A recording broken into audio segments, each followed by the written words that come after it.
السلام علیکم دوستو، میرا نام ہے شفیق اور آپ دیکھ رہے ہیں آرش ٹی وی۔ حضور پاک صلی اللہ علیہ وآلہ وسلم کی پیدائش سے لے کر قیامت تک جو سب سے بڑا فتنہ آئے گا وہ دجال کا فتنہ ہے۔ اس فتنہ کے بارے میں نبی کریم صلی اللہ علیہ وآلہ وسلم اپنے صحابہ کو وقتاً فوقتاً آگاہ کرتے رہے۔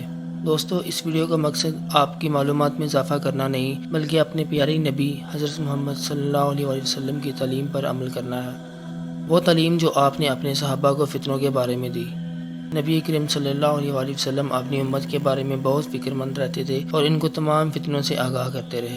دوستو، آج کی ویڈیو میں ہم نیو ورلڈ آرڈر یا جیو ورلڈ آرڈر کے بارے میں بات کریں گے۔ دجال کے آنے سے پہلے یہودی بینکار دنیا میں ایک نیا عالمی مذہب نافذ کرنا چاہتے ہیں۔ اسی سلسلے میں 1952 میں نیو ورلڈ آرڈر کے نام سے دنیا میں اس نظام کو متعارف کرایا گیا۔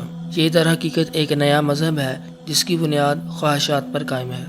عالمی ادارے سارے دنیا میں اس نئے مذہب کو رائج کرنے کے لیے متحرک ہوئے، اور آپ یہ سوچ کر حیران ہوں گے کہ 1952 کے بعد کتنی تیزی سے زندگی کے ہر شعبے میں تبدیلی آئی۔ ظاہری طور پر یہ نظام اگرچہ دنیا کا اکنامیکل صورتحال سے تعلق رکھتا ہے، لیکن اس نظام کو ایک مکمل ضابطہ حیات کے طور پر مسلط کیا گیا۔ اخلاقیات اور دینی اعتبار سے اس کے راستے میں واحد رکاوٹ چونکہ اسلام تھا، لہٰذا اسلام کی ان تعلیمات کو یکسر ختم کرنے پر زور دیا گیا جو اس نئے مذہب کے راستے میں رکاوٹ بن سکتی تھی۔ لوگوں کی طرز زندگی کو اس نئے مذہب کے سانچے میں ڈالنا عالمی اداروں کا ہدف تھا۔ آپ دیکھ سکتے ہیں کہ معاشرے میں نظام کو تبدیل کرنے کے لیے ہر شعبے میں محنت کی گئی۔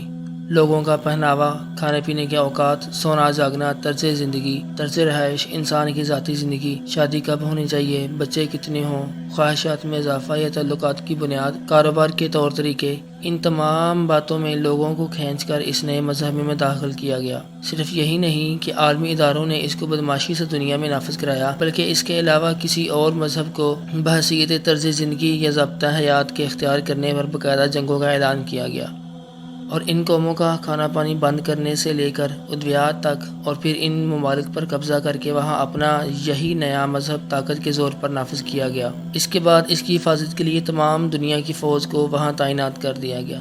دنیا کا کوئی بھی ملک اس نئے مذہب کی شریعت پر عمل کرنے کا پابند ہے، ورنہ اس کو دہشت گرد قرار دے کر پتھر کے دور میں پہنچا دیا جاتا ہے۔ آپ کو یہاں ایک مثال دیتا ہوں۔ یہودی اداروں کی تیار کردہ مشروبات مثلاً پیپسی، کوکا کولا اور منرل واٹر، ان کا استعمال اس نئے مذہب میں لازمی قرار پایا ہے۔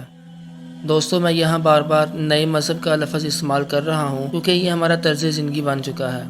اگر کوئی ملک اپنے ہاں تحقیقات کے بعد اس کے نقصانات کو دیکھتے ہوئے اس پر پابندی لگانا چاہے تو دنیا کی کوئی حکومت ایسا نہیں کر سکتی، خواہ اس کے لیے اس ملک کے خلاف پابندیاں عائد کرنی پڑیں۔ یہ بات الگ ہے کہ یہ مذہب کا حصہ کہہ کر نافذ نہیں کرتے، لیکن اس کو دوسرا نام آزادانہ عالمی تجارت کے منافی قرار دے کر بزور قوت ان کو مسلط کیا جاتا ہے۔ آپ یہ کہہ سکتے ہیں کہ پیپسی یا منرل واٹر پینا تو ہر شخص کا اپنا اختیاری فعل ہے۔ آپ کا ایسا سوچنا درست نہیں، کیونکہ انفرادی طور پر بھی طاقت ہی کے زور پر لوگوں کو یہ سب کچھ پلایا جا رہا ہے۔ یہ میڈیا کی طاقت ہے جو لوگوں کے ذہنوں کو مختلف جادوئی طریقوں سے اپنے قبضے میں لیے ہوئے ہے۔ آپ کسی بھی گلی کے نکڑ پر جائیں تو وہاں بچے فیشن کے طور پر کولڈ ڈرنکس کو پی رہے ہوتے ہیں۔ یہ نیا مذہب اپنے علاوہ کسی اور کو برداشت نہیں کرتا۔ اس کی بے شمار مثالیں زندگی کے ہر شعبے میں موجود ہیں، یہاں تک کہ اگر اس مذہب کی شریعت میں غیر یہودی اقوام کو زہر پلانا یا جراثیمی ہتھیاروں والا پانی پلانا لکھا جا چکا ہے تو یہ زہر ہر قوم کے بچے کو پینا پڑے گا۔ نہ انفرادی طور پر اس کی مخالفت برداشت کی جائے گی، نہ حکومتی سطح پر۔ دوستو، سودی نظام اس شریعت کا اہم حصہ اور جان ہے، لہٰذا دنیا میں اس سودی نظام کے علاوہ کوئی دوسرا غیر سودی نظام برداشت نہیں کیا جائے گا، لیکن نام کے ساتھ اپنے مذہب کا نام لگانے کی اجازت ہے، مثلاً ہندو بینک، پالس Roman Catholic bank, Islamic bank وغیرہ، لیکن سودی نظام ہی رہنا چاہیے، البتہ اصلاحات تبدیل کرنے کی اجازت ہے۔ اس نئے مذہب نے عورت ذات کو عزت کی چوٹیوں سے گرا کر فٹ پاتھ، سڑکوں اور لمبی لمبی قطاروں میں خوار کرنا اور بغیر روک ٹوک کے مرد کی خواہشات کی تکمیل شریعت کا حصہ بنی، لہٰذا دنیا کو بھی اپنی عورتوں کے ساتھ ایسا ہی انصاف اور مساوات کا برتاؤ کرنا ہوگا۔ اس نئے مذہب کا خاکہ ڈاکٹر جان کولمان نے اپنی کتاب میں کھینچا ہے۔ عالمی ادارے مختلف ناموں اور تنظیموں کے ذریعے اس نئے مذہب میں لوگوں کو داخل کر رہے ہیں۔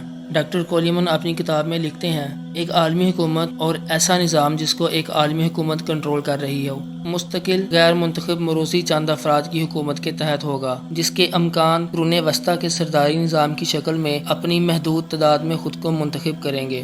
اس ایک عالمی وجود میں آبادی محدود ہوگی اور فی خاندان بچوں کی تعداد پر پابندی ہوگی۔ وہاں جنگوں اور قحط کے ذریعے آبادی کو کنٹرول کیا جائے گا، یہاں تک کہ صرف 1 ارب نفوس رہ جائیں گے جو حکمران طبقے کے لیے کارآمد ہوں گے، اور ان علاقوں میں ہوں گے جن کا سختی اور وضاحت سے تعین کیا جائے گا، اور یہاں وہ دنیا کی مجموعی آبادی کی حیثیت سے رہیں گے۔ کوئی متوسط طبقہ نہیں ہوگا، صرف حاکم اور محکوم ہوں گے۔ تمام قوانین دنیا کی سچی عدالتوں میں ایک جیسے ہوں گے، ان پر عمل درآمد ایک عالمی حکومت کی پولیس اور متحدہ عالمی فوج کے ذریعے تمام سابقہ ممالک میں ہوگا۔ لیکن اب کسی طرح کی قومی سرحدیں نہیں ہوں گی، نظام ایک فلاحی ریاست کی بنیادوں پر استوار ہوگا۔ جو لوگ ایک عالمی حکومت کے مطیع و فرمانبردار ہوں گے انہیں زندہ رہنے کے وسائل سے نوازا جائے گا، جو لوگ بغاوت کریں گے وہ بھوکے مریں گے یا باغی قرار دے دیے جائیں گے، جو انہیں جو بھی چاہے قتل کر سکے گا۔ یہ اسلحہ یا ہتھیار ذاتی طور پر رکھنا ممنوع ہوگا، صرف ایک مذہب کی اجازت دی جائے گی، اور وہ ایک عالمی سرکاری کلیسا کی شکل میں ہوگا جو 1920 سے وجود میں آ چکا ہے۔ شیطانیت، ابلیس اور جادوگری کو ایک عالمی حکومت کا نصاب سمجھا جائے گا، ایک ایسی صورتحال تشکیل دینے کے لیے جن میں افراد کی آزادی کا کوئی تصور نہ ہو، کسی قسم کی جمہوریت، ادارے اعلیٰ اور انسانی حقوق کی اجازت نہیں ہوگی۔ ہر مرد اور عورت کے ذہن میں یہ بات پکی کر دی جائے گی کہ وہ عالمی حکومت کی مخلوق ہے، اور اس کے اوپر ایک نمبر لگا دیا جائے گا۔ یہ نمبر نیٹو کمپیوٹر میں محفوظ ہوگا اور عالمی حکومت کی کسی بھی ایجنسی کی فوری دسترس میں ہوگا۔ شادی کرنا غیر قانونی قرار دیا جائے گا، اور اس طرح کا خاندانی نظام نہیں ہوگا جس طرح آج کل ہے۔ بچوں کو ماں باپ سے چھوٹی عمر میں علیحدہ کر دیا جائے گا۔ بچوں کو پلے گروپ میں بھیجنا اس کی ابتدا ہے، اور ریاستی املاک کی طرح وارڈز میں بچوں کی پرورش ہوگی۔ خواتین کو آزادی نسواں کی تحریکوں کے ذریعے ذلیل کیا جائے گا۔ آزادی لازم ہوگی۔ خواتین کا 20 سال کی عمر تک ایک مرتبہ بھی جنسی عمل سے نہ گزرنا سخت ترین سزا کا موجب ہوگا۔ خود اسقاط حمل سے گزرنا سکھایا جائے گا، اور 2 بچوں کی پیدائش کے بعد خواتین اس کو اپنا معمول بنا لیں گی۔ ہر عورت کے بارے میں یہ معلومات عالمی حکومت کے علاقائی کمپیوٹر میں درج ہوں گی۔ اگر کوئی عورت 2 بچوں کے بعد بھی پریگنینسی سے گزرے تو اسے زبردستی اسقاط حمل کے کلینک لے جایا جائے گا اور آئندہ کے لیے بانز کر دیا جائے گا۔ جنسی لٹریچر اور فلموں کو فروغ دیا جائے گا، اور ہر سینما کے لیے لازم ہوگا کہ وہ جنسی فلمیں دکھائے، جن میں ہم جنس پرستی پر مبنی فلمیں بھی شامل ہوں گی۔ ذہنی طاقت ختم کرنے والی ادویات کا استعمال وسیع تر کر کے لازمی قرار دیا جائے گا۔ ذہن پر قابو پانے والی ادویات کھانوں یا پانی کی سپلائی میں لوگوں کی مرضی یا علم کے بغیر دی جائیں گی۔ تمام صنعتیں ایٹمی توانائی کے ذریعے تباہ کر دی جائیں گی۔ صرف کمیٹی کے ارکان اور ممتاز اراکین کو کرۂ ارض پر وسائل حاصل ہوں گے۔ عمر رسیدہ افراد اور دائمی مریضوں کے لیے زہر کا ٹیکہ لازمی قرار دیا جائے گا۔ دنیا سے کم از کم 4 ارب لوگ خصوصاً بوڑھے والدین ختم کر دیے جائیں گے۔ دوستو، اس کتاب میں جو کچھ بیان کیا گیا ہے اسے آپ اپنی آنکھوں سے بھی دیکھ سکتے ہیں۔ عورت کو آزادی نسواں کی تحریکوں کے ذریعے ذلیل کیا جا رہا ہے۔ ابورشن کا تمام ڈیٹا کمپیوٹرائز کیا جا رہا ہے۔ بوڑھے والدین کو گھروں سے نکال کر اولڈ ہاؤسز میں بھیجا جا رہا ہے۔ موجودہ دنیا کو انٹرنیشنل ولیج بنانے کی کوشش کی جا رہی ہے۔ اس کا مقصد بھی یہی ہے کہ سب نظام ایک عالمی قوت کے ہاتھوں میں سونپ دیا جائے۔ مختلف ملکوں میں کمپیوٹرائز نظام کو تیزی سے پھیلانے کا مقصد بھی یہی ہے کہ اس کے ذریعے ساری دنیا کی نگرانی کی جائے۔ نیو ورلڈ آرڈر کے بعد یہودی ملٹی نیشنلز نے بڑے بڑے تجارتی اداروں اور کمپنیوں کو خریدنا شروع کیا ہے۔ اس نظام میں مزید تیزی 1999 کے بعد لائی گئی۔ دوستو، ان باتوں سے آپ اندازہ کر سکتے ہیں کہ نیو ورلڈ آرڈر ایک ایسا مذہب ہے جس کو دجال کے پیروکار ساری دنیا پر مسلط کرنا چاہتے ہیں۔ 1951 کے بعد تمام دنیا میں ہر سطح پر تبدیلی ہوئی۔ اس کے بعد 1999 ایک ایسا سال ہے جس کے بعد یہ تبدیلی اور زیادہ تیزی کے ساتھ رونما ہوئی۔ ایسا لگتا ہے کہ دجال 1951 کے بعد اپنے یہودی ایجنڈوں کی خود رہنمائی کر رہا ہے۔ دوستو، 1951 کے بعد دنیا اس قدر بدلی کہ عام انسان بھی اس کو محسوس کر سکتا ہے، بلکہ اپنی گفتگو میں اس کا اظہار بھی کرتا ہے۔ 2007 کے بعد کفر و باطل کا مارکا ایک نئے دور میں داخل ہوا۔ دوستو، یہاں ایک سوال ذہن میں آتا ہے کہ اتنا کچھ ہونے کے بعد دجال ابھی تک کیوں نہیں آیا؟ کانا دجال اسی وقت نکلے گا جب محمد مصطفیٰ صلی اللہ علیہ وآلہ وسلم کا رب چاہے گا۔ اس کی اتنی اوقات نہیں کہ اپنی اوقات سے بڑھ سکے۔ البتہ اتنی بات ضرور سمجھ میں آتی ہے کہ اگر دجال خود اس تمام سیاست اور عالمی نظام کو مانیٹر کر رہا ہے اور کنٹرول اسی کے ہاتھ میں ہے تو وہ اپنے خروج کا سال اپنے خاص بندوں کو ضرور بتاتا ہوگا۔ یہ بھی ممکن ہے کہ 1951 سے اس نے اپنے خروج کی تیاریوں کو آخری مرحلے میں داخل کیا ہو۔ دوستو، محمد مصطفیٰ صلی اللہ علیہ وآلہ وسلم کی امت کے خلاف دجال ابلیس کی امیدوں کا آخری سہارا ہے۔